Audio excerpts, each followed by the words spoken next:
जगणं सोपं नसतं, पण ते कठीणही नसतं, हाच मंत्र पवार कुटुंबाने दिलाय। संसाराचा गाडा हकायचा तर अडचणींचा डोंगर पार करावा लागणारच, आणि यात सहचारिणीची साथ लाभली मग अशक्य असं काहीच उरत नाही। हे एकनाथ पवार आणि त्यांच्या पत्नीने दाखवून दिलंय। बघूया।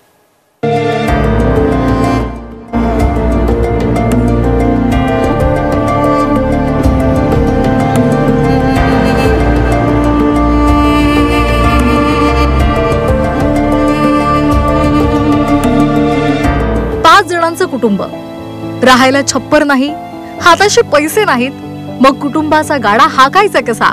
या प्रश्नाचं उत्तर एकनाथ पवारांनी शोधलं। त्यांनी ट्रक मध्ये संसार थाटला।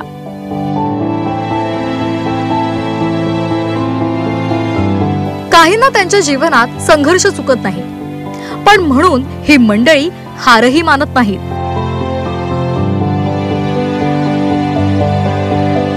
गेल्या 10 वर्षांपासून पवार कुटुंब ट्रक मध्येच राहते।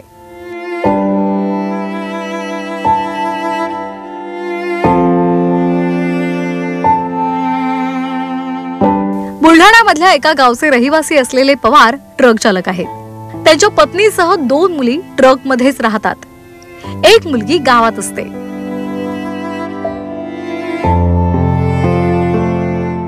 आर्थिक परिस्थिती कमकुवत असल्यामुळे एकनाथ पवार यांची पत्नी दैनंदिन कामं करत त्यांना इतरही मदत करते। अडचणींना म्हणजे ट्रान्सपोर्ट वरून माल भरत असतो, तर कोणत्या कंपनीमध्ये लहान लेकरांना येऊ देत नाही। कधी कधी 2-2 दिवस गाडी खाली होत नाही, तर असं गेट वरती बसावं लागते लहान लहान मुलींना घेऊन।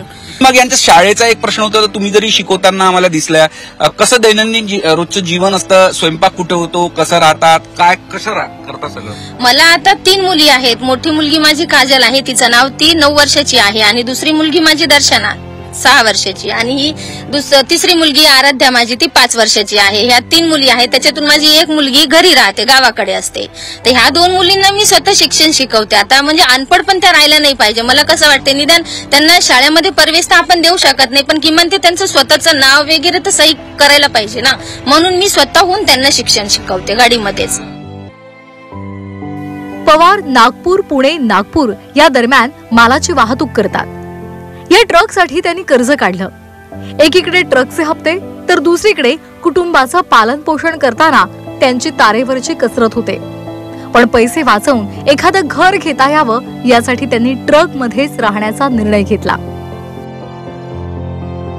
तर हे 10 वर्ष झाल्यास म्हणजे ट्रक मध्येच आमचं हे परिवार घेऊन आम्ही चालत आहे।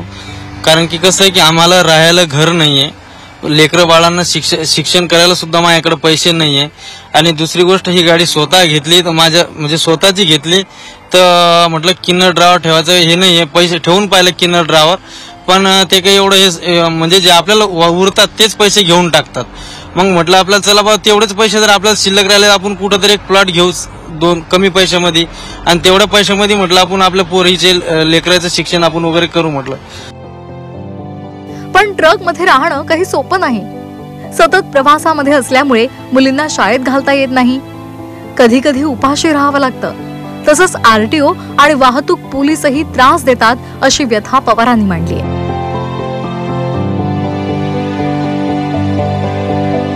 हे पोलीसवाले आहेत, आरटीओ वाले आहेत, कारण की बरे मला एकट्यालाच नाही त्रास देत, ते प्रत्येक लोकांना त्रास देतात की यांची कोणाची गाडी अडवतात, 1000 रुपये दे, 2000 रुपये दे, फाईन घेतल्याशिवाय सोडत नाही गाडी। तर आमचं म्हणणं तेच आहे की ते हे जर बंद झालं तर आम्ही ते पैसे वाचून आमच्या लेकराचं शिक्षण वगैरे कुठंतरी आम्ही चालू करू।